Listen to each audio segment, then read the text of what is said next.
Hey everybody, this is Nick. Welcome back to my channel for Nick's Preparedness. I want to make a short video today about some of the things that are going on in our nation as well as the world, and some things we might want to consider when we're around these situations. But first, I want to ask you, if you're enjoying the content, you like the videos and the blog post, please leave me a comment, click the like button, subscribe to the channel, and let me know what you think about it. It really helps get these videos up where people can see them, so that'd mean a whole lot to me if you take that extra few seconds and do that. Now we can get to what's going on. The world, especially the United States, has been in turmoil nearly the entire year. Every time something settles down, something else pops off. With that in mind, as people trying to be prepared, we need to think about situations that we might be getting ourselves in. I've done some videos and blog posts on situational awareness, being aware in your vehicle, being aware outside, but I want everybody to think specifically about some of the issues that we're facing right now. We have situations where people are blocking traffic. We have situations where we have large groups of people that start out as a protest. It's no longer confined just to inner city areas. It's now starting to spread further and further out, which means it's more and more likely that we'll be affected by some of these actions. We saw just this last week in Wisconsin, protests moved out. They got a little bit further out of town. Things got heated. Some Molotov cocktails got thrown. Next thing you know, we've got at least a couple of people dead and one seriously injured. Now, I try to avoid politics on this channel because it really doesn't serve our end as preppers to sit here and argue back and forth over who was wrong and who was right.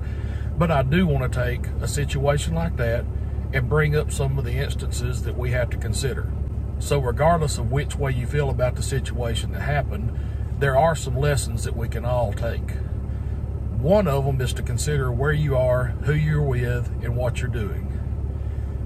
If you want to go and be a part of one of these protests, or if you want to stand in defense of potential rioting, looting, and arson, you need to make sure that you know all of the risk involved. These situations will usually start out pretty calm in the daylight hours. They'll slowly get more charged, more energy. Once it gets dark outside, however, people have this strange sense of security. Lower light, people can't see you as well, and people will start doing things that they wouldn't if they knew they were being seen. People will start throwing Molotov cocktails. People will start brandishing weapons. People will start firing rounds, and all these situations escalate very quickly. So, if you're going to be in or around one of these places by choice, you need to make sure that you know what you're getting into and be prepared. If you choose to be part of a political rally, or if you need to stand guard against your home, your business, whatever the case is, you need to make sure you're ready not only to defend yourself, but also with the medical aid you might need should something go wrong. I see a lot of people in these situations that have chest rigs on, several rifle magazines, sidearms, several magazines for their pistol. I want to make sure that anybody that is standing up against potential violence also considers having medical aid. You need to have a tourniquet. You need to have some clotting agent. You need to have some bandages. It could be your life or that of a loved one that's saved by them.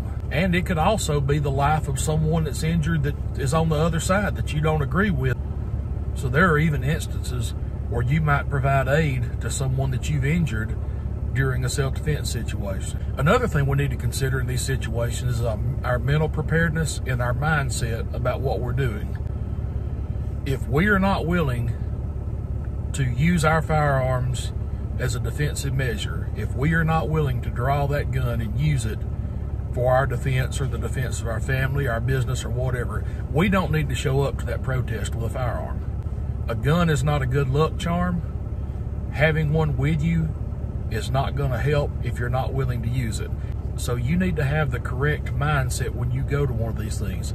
If you're going to be an armed defender, then you need to make sure you are willing to defend yourself or your loved ones or your business, your livelihood, whatever it is, with your firearm. Anytime that you're carrying a firearm, you need to have the right mental mindset of if you'll use it, how you'll use it, and where that line is. You need to play these situations out in your head. Think ahead of time about the situations that can occur. Think about what happens if you get blocked in.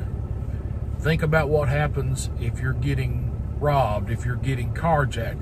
Think about how, when, and where you draw the line before you're willing to use that, and already have that in your mind.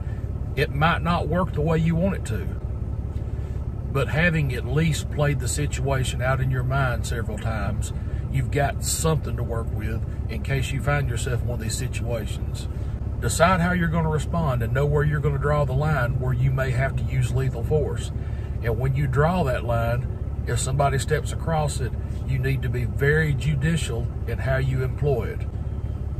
Regardless of the circumstances, we are ultimately responsible for anything that we do with our firearm. If that bullet leaves and misses the intended target and hits somebody else, that's on us. So be very careful about when, how, and where you use your firearm for self-defense. This is where training comes in.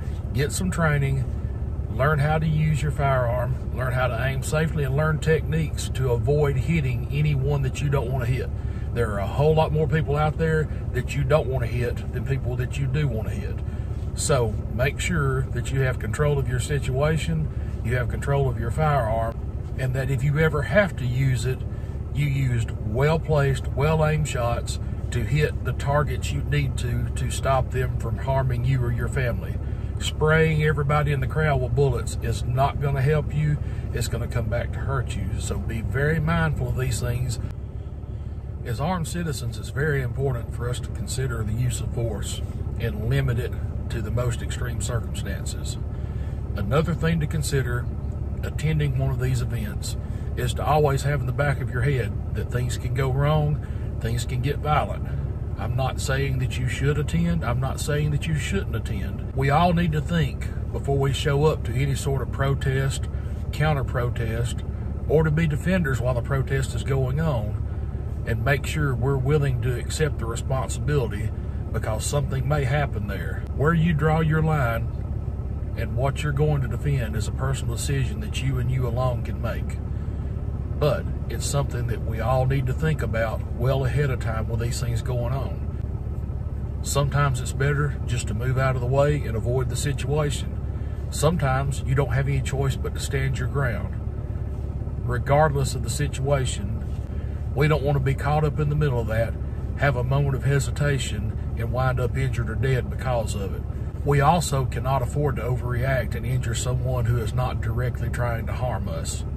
Keep all these things in mind. I really appreciate you watching this video.